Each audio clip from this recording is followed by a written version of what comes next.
All right. This is a big one. Get back to school. All right, Kevin.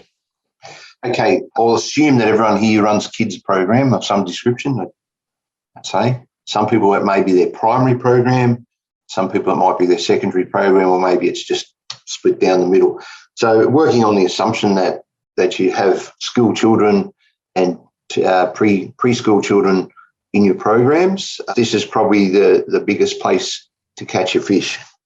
The way I go about this is pretty much. Did you want to put the profile up, George, and we'll talk through the points? Yeah, perfect. I'll go through each point. When you go to a school, and I'm sure you've all had this, had to, I'd like to speak to the principal. Well, I think you've got a better chance of, I don't know, winning the lottery. You got to go back and back. So generally, as a rule, it's a lovely lady that sits at the front desk. She's been there for, 15, 20, 30 years, and she is the gatekeeper. So that's the person that you need to really invest your energy into, okay, and your time.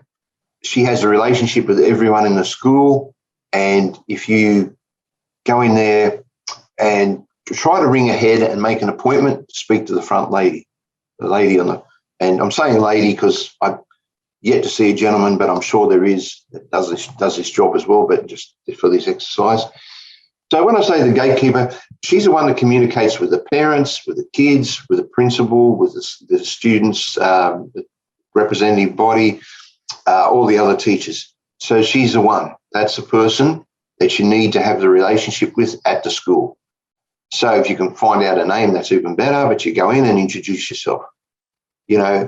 So your objective is to eventually get to know every school principal, every deputy principal, sports master, or sports coordinator, and every teach member with influence if possible. So the ones that run kids programs, out of school activities, PIP's one of them, that's a program for performing arts and that. So your job is to get to know these people and become the person, when they think of martial arts, is they ring you first. They put you in there. So when you get in there, it takes time, and you need to go back, and then you need to go back, and then you need to go back again. Not every day, but just over a period of time. You don't want to be too much in their face. But this is your job. This is what you do. You need to make this network, and you need to create the network. And by doing that, positive, and then I go back after the lady, front desk lady, has done something for me. I go back and I drop off some flowers and a thank you card for her help, even if all you did was leave some flyers, because it's just a little gesture and it's genuine. If you're not genuine about it, don't do it. If you have to be false about it, don't do it. So it's just a little small bunch of flowers and a little thank you note. Just drop in. Thanks very much for putting those flyers out. I really appreciate that. And all of a sudden, how do you feel if someone does a nice gesture to you? Okay. And it's a genuine gesture. You feel good. You feel positive. You feel that you've been included. So that's really important.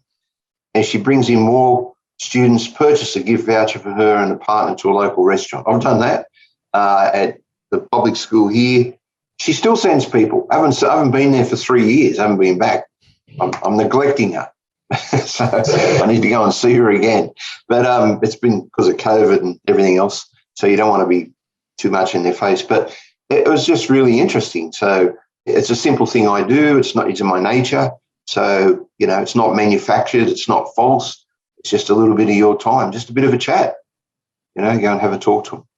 Sorry, Kevin, I just want to take a real step back on so what angle and approach do you take when you walk in? If you get rejected the first time, do you change your approach? Do you change your angle? Or what would be your sort of go-to line again when you walk in? Yeah, sure. Okay. Well, when I go in, it's just that sometimes I try to ring ahead and just say, who's in charge of the front administration area? Oh, that's Mary.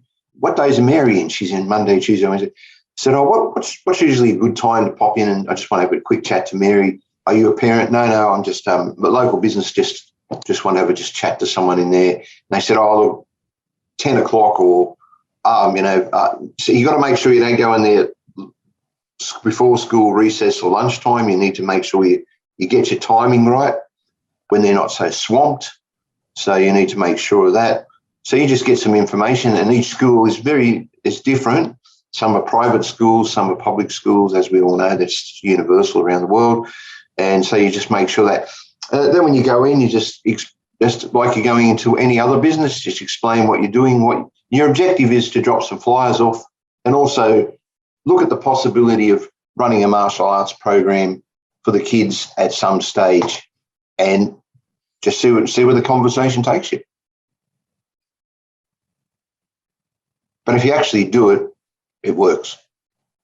So I think you covered that, Greg. What are we going to the school for? The use of their facilities, or attempting to involve yourself in their curriculum? Involve yourself in their curriculum. You want them to come to your facilities because it's much better. You're in control of the environment. I'll give you an example. We've taken on a school. It's called basically a last resort school. These kids' next stop's jail for them. They're really a bad bunch of kids, not through their own fault. They have terrible home lives. I'm not going to go into all the details. The principal approached us. No other sporting activity in town would have them. I said, don't come and train here. They train here under my terms. I got 5 of them are full members now.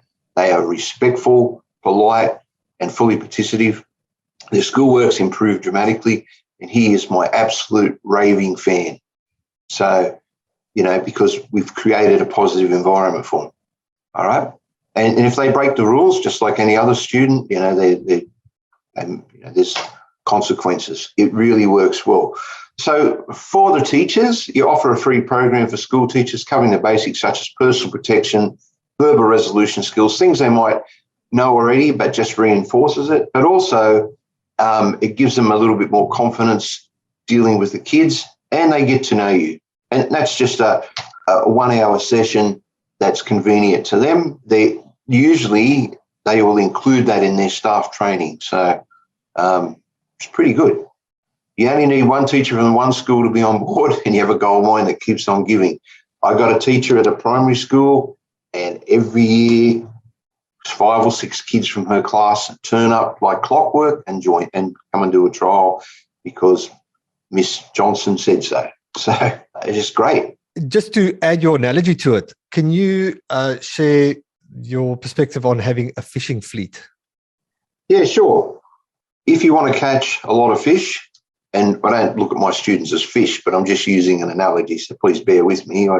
I'm passionate about my students and their personal development, and each one's an individual, not a collective. But I use this analogy is that I can only catch so many fish by myself. But if I have a fleet of fisher people out there catching fish for me, you're going to get a whole lot more. And it's going to be beneficial for not only you, the school, but your wider community. These are my frontline fisher people. They go out there and they catch the fish for me. So this teacher, every year, she sends the kids through. Every year. We have doctors that deal with kids with a range of issues, and she sends kids to us. Every time she has a consultation, they come on down. So her children train now. She's just a raving fan. We have a speech pathologist. She trains with us, and she sends kids to us all the time as well. So that's why you set your marketing and you're targeting a specific audience, and you want to get those sort of people involved in your school. So it's just a matter of getting the right wording, the right people, the right time, and just keep practicing and rehearse before you go to the school. Just have someone be the nasty Nazi lady at the door, Have someone who's really polite, someone who's not interested at all, and just how are you going to deal with that conversation? So you just practice and you rehearse. It always amazes me. Martial artists rehearse their technique, their skill, kata forms, prep for a competition, yet they won't rehearse the most crucial thing is their communication, administration, and marketing skills. So you really got to get out there and do that. All right. So, okay, if they already have a martial arts program, some principals don't even want to talk to you. That's fine. That's okay. Is there someone else I can talk to? Okay. You just ask the question. All right. And sometimes there is, sometimes there isn't. Or they have an established relationship with a school owner, a martial artist who runs classes in the school hall. You say, wow, that's great. I'd love to meet the martial artist. I'd love to meet the principal anyway. Okay, what martial arts do they do? You're not intruding or raining on anyone's parade because you are an authority on martial arts and you are the person that is the senior, most qualified martial artist in your area. And therefore, you're just wanting to meet this person to see if you may know one of the affiliates or associates. So it's important to come across with that mannerism, not arrogance, not ego, but just simply that's great. I've been involved in martial arts for a lot of years. I love to meet other martial artists. Is there a person? And go and introduce yourself. You don't have to get involved and just be polite. Quite often, you dig down a little bit and sometimes they may not be happy with the program and just say, well, it's best that you speak to that person that's running the program. But then again, you can also say, but you guys can also try our program and see if it suits your students' needs better. Any questions on that? What are you picking up? I'm loving the positioning and the approach. So it's not like your approach is that almost that it's not like you need the outcome to be successful. And if the outcome doesn't matter because you are the authority in the space. And I guess if that's all that you leave with is that impression, then interaction was also successful, right? I think the most important thing, George, if I can add to everyone, is that whatever you say you're going to do it. Live up to your hype. You hyped it all up and you don't deliver, it just ruins you, because bad news travels fast. So, there was a saying in fair trading that a business does poor service. The people that get the poor service will tell 25 people. People that get good service will tell half a dozen people.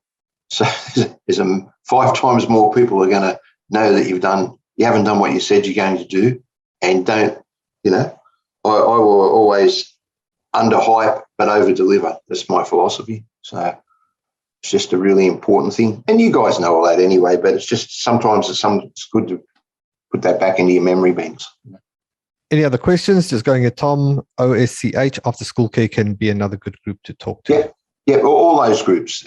When I say school, I mean any educator. One of the best ones is the childcare centres, but you have to make an appointment to go there. That is by law, pretty much. You can't just rock up to a childcare centre unless you're a relative and all that. So, my daughter, she works in a childcare centre, so she helped me a lot with, the approach I should take and be an external activity provider. You can come in and talk when there's a parents and kids day. They have those quite often, childcare centre or afternoon, and you go there then and do a little tiny demo or just do something and have a bit of fun and engage the kids just for 15 minutes.